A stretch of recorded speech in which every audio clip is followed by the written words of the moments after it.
नमस्कार, मैं डॉक्टर प्रतीक्षा सिंह कृषि विज्ञान केंद्र कंदीपुर वाराणसी से बात कर रही हूँ।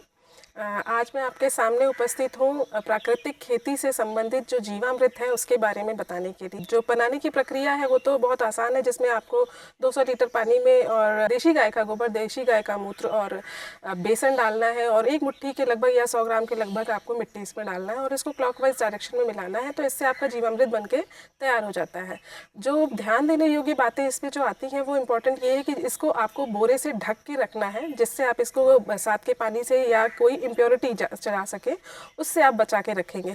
दूसरा ये है कि जो आप जूट का बोरा यूज़ करते हैं वो थोड़ा उसमें से एरेशन होता रहता है, तो जो सड़ने की प्रक्रिया है वो प्रॉपर जो चाहिए एरोबिक कंडीशन में वो प्रॉपर हो सकती है। तो इसलिए आप इसको हमेशा जूट के बोरे से ढके, किसी प्लास्टिक या किसी चीज़ से ना ढके जिससे एरेशन प्रॉपर ना हो सके। जब आप इसको 3 दिन से 1 हफ्ते के भीतर ये बनके तैयार हो जाता है और आप अपने खेतों में इसको इस्तेमाल कर सकते हैं। ये 1 एकड़ के लिए लगभग आप 200 लीटर का जो आपका जीवामृत है आप यूज़ कर सकते हैं। और जब आपकी क्रॉप है, जैसी आपकी मिट्टी की दशा है, अगर आपने सॉइल टेस्ट करवाया है और उसका रिपोर्ट है आपके पास, तो आपको उसके हिसाब से इसका डोज डालना होता है। और जब आप डालते हैं, गर्मियों का सीज़न है तो आपको शाम को डालना है, सुबह डालना है। सर्दियों का सीज़न है तो आप दिन में भी डाल सकते हैं, डिपेंडिंग कि टेम्परेचर कितना है उसके हिसाब से आप डालेंगे।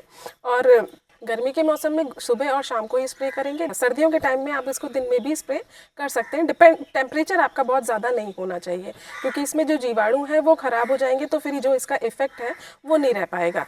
ये बहुत ज़्यादा हेल्प करता है प्राकृतिक खेती में और अपनी जो इन्वायरमेंट है उसको सस्टेन करने के लिए, क्योंकि हम बहुत टाइम तक केमिकल का इस्तेमाल करते चले आ रहे हैं और हमारी मिट्टी की दशा ख़राब हो रही है, उसका स्वास्थ्य ख़राब हो रहा है। तो जब मिट्टी का स्वास्थ्य अच्छा होगा तभी जो उसमें चीज़ें उपज हो रही हैं, अनाज सब्जी या जो भी चीज़ें हो रही हैं, तो उनका भी स्वास्थ्य अच्छा होगा। क्योंकि अब हमारे देश में न्यूट्रिशनल सिक्योरिटी की बात हो रही है, तो बहुत ज़रूरी है कि हम प्राकृतिक खेती की तरफ बढ़ें, हम जीवामृत का यूज़ करें।